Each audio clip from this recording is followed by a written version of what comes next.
Welcome to Property Sold Podcast, where we share neutral and unbiased view of the Singapore property market. My name is Rina Ip.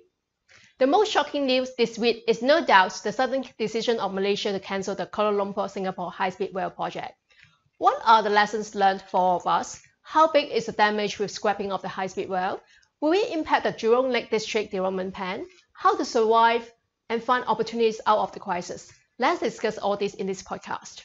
The first lesson is change is the only constant. If you have watched my earlier podcast, Mahathir, China Projects and Forest City, you will probably recall that I mentioned about Mahathir would re-examine all the China-linked projects planned by the previous government, including the KL Singapore high-speed rail. And I conclude that, given the scale of the high-profile project, it is unlikely that the new Malaysian government will call a stop to it. Well, I was too optimistic. When Mahathir found out that the country's debt is over 1 trillion ringgit, he immediately pulled the brake. It is understandable that you won't start mega projects when your country is close to bankruptcy. Just like you won't buy a new house when you know that you are going to be bankrupt soon. The priority of the government now is to save the country from bankruptcy. Will they manage to do it? How fast can they do it? Is the economic turnaround possible? Nobody can tell. What we know is, until all these are done, we won't be talking about the high-speed rail anytime soon. Any possibility of a policy U-turn in between? Who knows? After some drama, the Trump-Kim summit is coming back to Singapore again. The second lesson is, we are at the mercy of policymakers. Mahathir told the Malaysian media at the PAN's conference that if this country is to avoid bankruptcy, we must learn how to manage our big debts. So, one of the ways, of course, is to do away with projects that are not beneficial to the country. The unnecessary project that will not earn us a single cent. You see, whether a project is beneficial to a country depends on how you interpret it. When the government allows a large-scale infrastructure project, it has a grand vision, big plans, and huge benefits to our employment, economy, and living environment.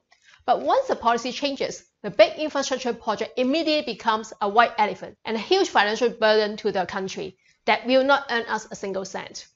What puzzles me is how the estimated cost of the project can escalate overnight from 60 billion to 72 billion and all the way to 110 billion ringgit. There is no way for us to find out anyway. If the government is playing politics, we just pray that we won't be the ones to sacrifice. As home buyers, we are always at the mercy of policymakers. The government don't have to consult you before they implement HSR or ask for your feedback when they raise the buyer's stamp duty. The third lesson is, master plan is not meant for speculations.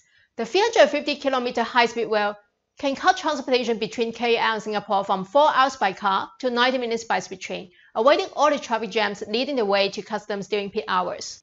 Who will benefit the most after its commission? It is definitely the frequent commuters between the two countries, Malaysians who are working or schooling in Singapore, or Singaporeans who have their business or relatives in Malaysia.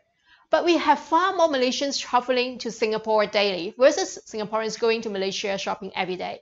About 400,000 Malaysians work and live in Singapore, and many make the daily trip to and for Johor. That's why we have 7 stations in Malaysia and only 1 in Singapore in Jurong East. So for those who are sold on the high-speed rail project and bought the overpriced Jurong and West Coast projects, don't blame your property agents for misleading you. It is obvious that the project benefits Malaysians much more than Singaporeans. Above all, Malaysia is going ahead to build a 4-kilometer MRT line between Johor Bahru and Woodlands. The 5-minute journey will cut down traffic at the causeway. It will be completed in 2024. If this is built, do we still need a full KL Singapore high-speed rail with 8 stations? What about the Jurong Lake District development project? The master plan for the Jurong Lake District was first released in 2008. 10 years on, we see new office buildings, 3 new shopping malls, a hospital and a condominium in Jurong Gateway area. We still haven't seen any building site of the lakeside village yet. It states clearly in the ULA website that the master plan is a land use plan to guide Singapore's development over the next 10 to 15 years. It is reviewed every 5 years and may be amended from time to time. Master plans are for developing the country in the long term for the public's reference. They are not meant for anyone to make speculations or quick profits from speculations in land size or private properties. The last lesson is, time it if you like it. But there's no question that the Jurong Lake District will be a bustling place one day. As promised repeatedly by our government, it will be a commercial and residential hub in Jurong for both business and leisure. We will have 3 Jurong Lake Gardens and new science centre. On the side of the Jurong Gateway, there is Lakeside Village with F&B, retail outlets, and a hotel, and of course, a second CBD.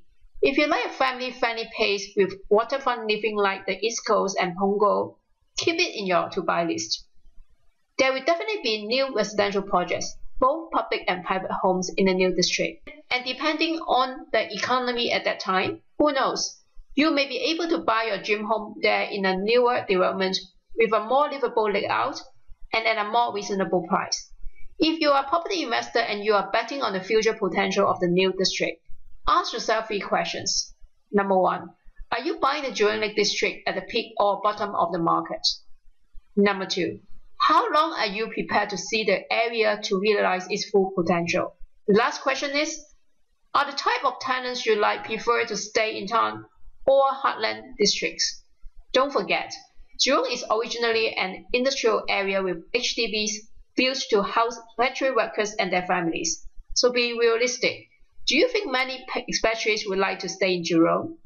I'm also staying in the West. I don't see many tourists visiting Jurong Lake, the Chinese Garden and the Japanese Garden. And I see many locals shopping in JAM, Westgate and IMM in short pants and flip-flops. Remember, it takes time for a caterpillar to transform into a butterfly. When the whole project is completed, it is the residents in the area who will reap the benefits, but not buyers and investors who speculate right at the start, who don't have much holding power and cannot ride through any possible downturn. Hope you learned something from this podcast. Be sure to subscribe to this channel and see you again soon.